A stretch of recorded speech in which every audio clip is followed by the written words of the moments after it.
Ngayon nga mga sangkay, itong si Aplaska ay nagsalita na patungkol po sa inilabas na mga video mula po sa CCTV ng Senado.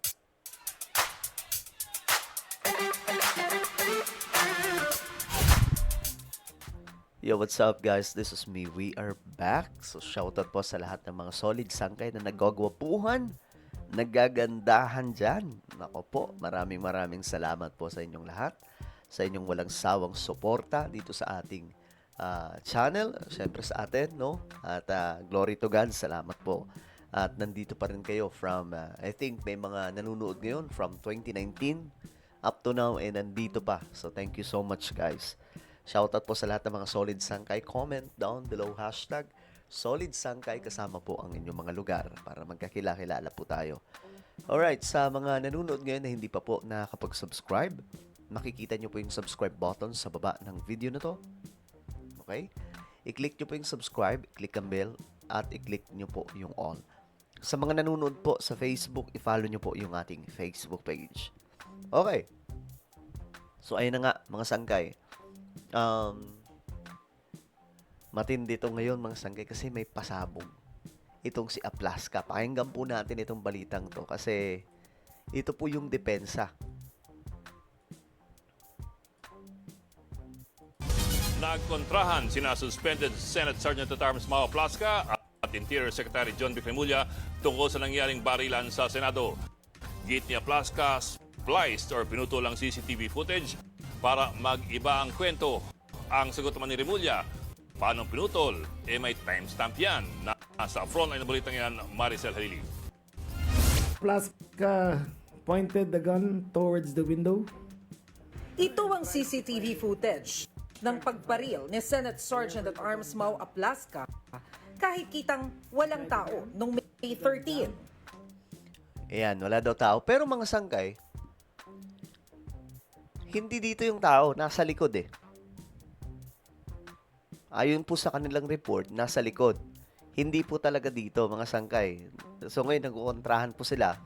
Tayo naman, wala tayong kinakampihan sa magkabilaang panig, mga sangkay. Ang atin lang dito, makita kung ano ba talaga yung mga punto ng dalawang panig ng DILG at itong NBI at laban po dito sa Senate Sergeant at Arms, no, mga security ng Senado kasama po yung Marines.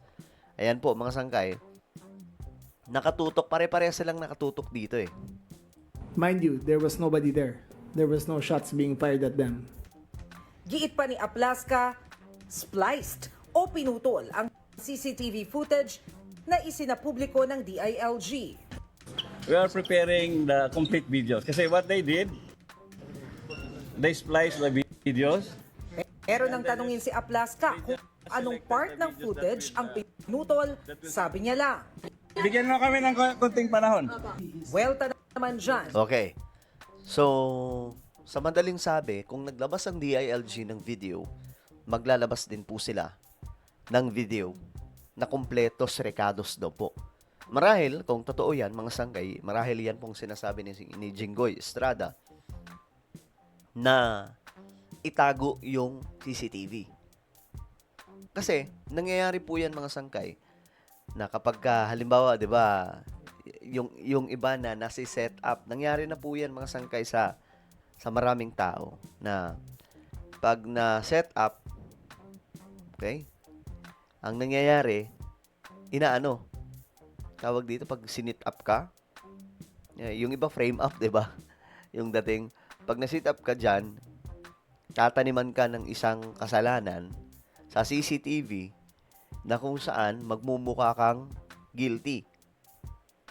Pero ngayon mga sangkay, hindi naman natin sinasabi na walang kasalanan si Aplaska. Ang gusto talaga natin makita dyan, kung ano ang totoo.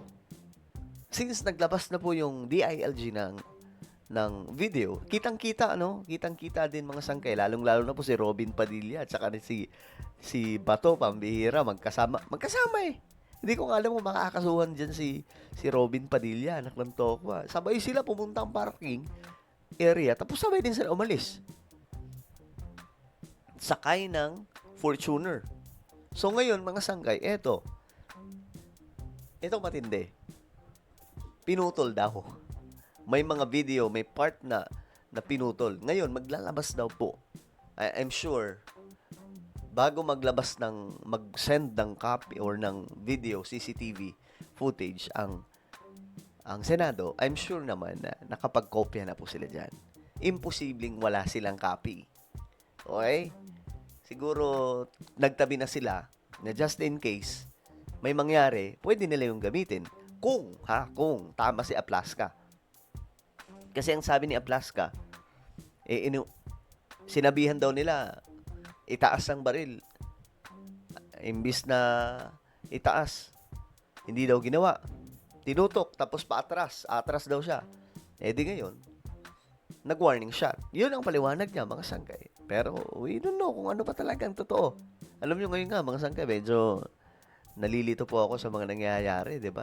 Dahil po sa gulo ng politika sa Pilipinas. Kaya, advice, huwag po tayo maging panatiko. Kalma lang tayo. Ang importante naman dito, yung mga nagagawa ni PBBM, ayos naman. Hindi naman po tayo na pag-iiwanan. Ngayon nga, di ba? Yung Araneta Avenue, hindi na daw po binabaha. Nung umulan ng sobrang lakas, ang Araneta, hindi daw po nalubog. Kasi yun talaga, madalas po yan nalulubog. Matindi po talaga. Kunting ulan lang, talagang natatrap ang lahat mga sangkay. Nagiging mistulang ilog. Pero ngayon, okay na. Dahil daw po sa ginawa ng DPWH na drainage system. O, diba, mga sangkay? Pero, back to tayo. Tingnan natin to. Ni Interior Secretary John Vic Remulla, may timestamp naman lahat direct from CCTV cameras of the Senate, their servers, and hindi pwedeng splice yun dahil may timestamp lahat. Okay. Tama dito si John Vic, no? May timestamp. May oras yun May makikita po doon. Kapag ka nakasplice, magbabago yung bawat minuto ng oras. nauna na ring sinabi ni Remulla na ilang beses nagpaputok ng baril ang Senate Sergeant at Arms.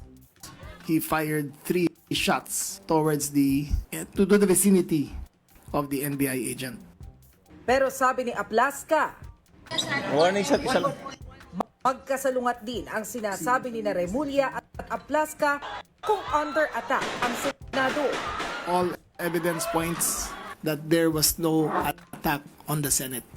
They just selected the videos that will support their narrative. What type of narrative, sir? What type of narrative are you saying? Yung sabi nila, walang attack. Maging ang PNP-CIDG, kinontra si Aplaska. Hindi raw inatake ang Senado. There is really a perceived na attack na ongoing.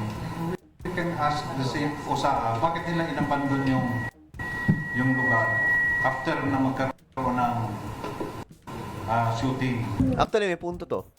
Yan bakit nila inabandon na yung lugar na to after nung shooting? Diba? Kumbaga, ang daming punto din laban kila Aplaska. May punto din si Aplaska sa ibang part.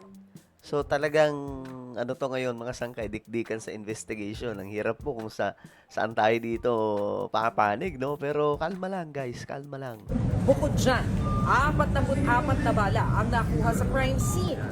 39 mula sa USAA at 5 sa NBI. So, ibig sabihin, grabe pala ka-ready itong USAA at that time, no? Talagang babakbak Talagang babakbak laban po sa kung sino magtatangkang pumasok sa Senado. Kasi ang Senado, may sarili po yung mga pulis at yan po nga yung USAA. Tapos, nandyan pa po yung Marines. So, talagang, akala ko nga, mga sangkay, lalaki pa po ang bakbakan sa loob kasi may mga Marines At dahil nga wala naman daw attack, sabi ng PNP-CIDG, walang rason si Aplaska para mag-warning shot. Idagdag pa na maraming tao noon sa Senado. Walang dapat na ipagtanggol kasi wala naman po nag-aassault sa'yo. There was no attack. Dahil dyan, inirekomenda ng PNP-CIDG sa DOJ na kasuhan si Aplaska at ang 2 pang USAA personnel. Sagot lang dyan ng suspended Senate Sergeant at Arms, It is expected. nagbabalita mula sa frontline. Maricel Halili, Ano no? Talagang ano siya eh. Parang wala siyang pake. Ine-expect na daw niya mga sangkay. Well, kanya-kanya na naman pong kampi-kampihan dito. No? Kanino kayo kumakampi? Kay Aplasca, kay General Aplasca, o dito sa kaila Secretary John Vic Rimulya? Comment down below. Meron tayong YouTube channel, guys. Ito po ay Sangkay Revelation. Dito, may kabuluhan po yung topic natin kasi patungkol po ito sa mga nangyayari sa ating mundo. Related po ito sa Bible prophecy. Marami kayong matututunan dito. Kaya naman, ang gawin nyo po ay hanapin nyo po ito sa YouTube at kapag nakita nyo na, i-click nyo po yung subscribe, i-click ang bell at i-click nyo po yung all. Okay? Ako na po ay magpapaalam. Mag-iingat pong lahat. God bless everyone.